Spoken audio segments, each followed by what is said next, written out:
புண்ணியமும் பண்ணணும், ஆனால் முக்தியும் அடையணும். அதனுடைய பலம் எனக்கு இருக்கக்கூடாது. இதுக்காகத்தான் ஒரு ஸ்லோகம் எப்பவும் சொல்லிட்டு இருக்கோம். காயேன வாச்சா மனசேந்திரியைர்வா புத்தியாத்மனாவா பிரகிருதே ஸ்வபாவா கரோமி யத்யது சகலம் பரஸ்மை நாராயணா ஏதி சமர்ப்பயாமி.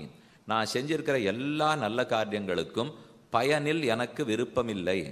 நல்ல காரியத்தை பண்ணேன், அது பகவானுடைய ஆனந்தத்துக்காக செய்தேன், அவர் முகம் மலரணுங்கிறதுக்காக செய்தேன். மற்றபடிக்கு அதனுடைய பயன் அனைத்தையும் கண்ணன் திருவடிகளிலேயே சமர்ப்பித்து விடுகிறேன் என்று விட்டுடுறான். சர்வம் ஸ்ரீ கிருஷ்ணார்ப்பண வஸ்துன்னு சொல்லலையா? எந்த யஜ்ஞா அது இது ஹோமம் ஜபம் எது பண்ணாலும் கடைசியில் அப்படி இந்த பாத்திரத்தில் ஜலத்தை எடுத்துன்னு நம்ம கையில் விட சொல்லுவா. விட்டுட்டு சர்வம் ஸ்ரீ கிருஷ்ணார்ப்பணம் விட்டுடுங்கோ, ஜலத்தை விட்டுடுங்கோங்கிறாளோ இல்லையோ, விட்டுட்டா அந்த புண்ணியத்துக்கு உண்டான பயன்லாம் எனக்கு வேண்டாம், கண்ணனே உனக்கே சமர்ப்பிச்சுட்டேன். உடனே ஒரு குழந்தை எழுந்து கேட்டுது, இத்தனை பேர் புண்ணியத்தை இந்த கண்ணன் வச்சுன்னு என்ன பண்ணுவார்? என்ன பண்ணுவார்னா ஒன்றும் பண்ண மாட்டார். அவருக்கு அந்த புண்ணியமும் தேவையில்லை, பாபமும் தேவையில்லை. புண்ணியம்னா என்ன, பாபம்னா என்ன?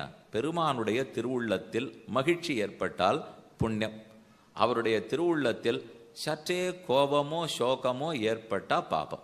அவ்வளவுதான் பாப புண்ணியமே தவிர நான் செய்யும் செயல்களால் அவர் நன்னா சிரிக்கிறாரா, சந்தோஷப்பட்டாரா, அது புண்ணிய செயல். நான் செய்யும் செயல் அவர் விருப்பம் இல்லையே, கொஞ்சம் முகம் சுண்டினாப்பில் இருக்கா, பாவ செயல். அப்போ அவர் முகத்தை பார்த்துட்டே இருக்கணும். அவருடைய வீட்டிலே பெருமாள் படம் மாட்டிருப்பீள், சின்ன விக்கிரகம் வச்சுருப்பீள், சாலக்கிராம் வச்சுருப்பீள்னா அடிக்கடி அவர் முகத்தை பார்க்கணும். ஏதோ சொல்லுவார், செய்தி சொல்லுவார். நம்ம தான் அது செய்தியே இல்லைன்னு நினச்சிருக்கமே தவிர நிதானமாக பார்த்தோம்னா நீ பண்ணுறதெல்லாம் பிடிச்சிருக்கு, பிடிக்கலை, தேவலை, இன்னும் கொஞ்சம் பண்ணு, இப்படி பண்ணாதே, மாற்றிக்கோ, இதெல்லாம் அவர் சொல்லுவார். நம்ம அந்த சத்தத்துக்கு காதே கொடுக்காமத்தான் ஏதோ வழியில் போயிட்டே இருந்துடுறோம். அப்போ புண்ணியம் பாபம் ரெண்டும் கூடாது, பெருமான் திருவடியில் சமர்ப்பிச்சு விடுறோம், அப்போ மோட்சம் கிடைக்கும்.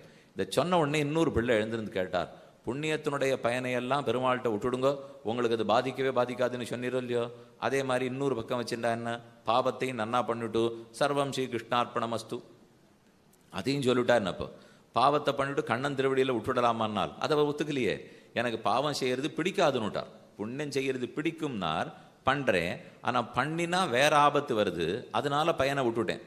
பாபம் செய்தால் பிடிக்கவே பிடிக்கல அவருக்கு, அப்போ எப்படி மோட்சம் கொடுப்பார்? இவர் தான் எனக்கு முக்தி கொடுப்பாருங்கிறதுக்காக நான் மன்றாடின்னு இருக்கிறச்சே, பாபத்தை பண்ணிட்டு அவர்கிட்ட எந்த முகத்தோட நான் முக்தி கொடுன்னு கேட்பேன்? அப்போ நேற்று வரை எதை பண்ணியிருக்கோமோ அதெல்லாத்தையும் விட்டுட்டு அனைத்தும் கண்ணன் திருவடிகளுக்கே என்னை விடுத்து இருக்க வேண்டும்.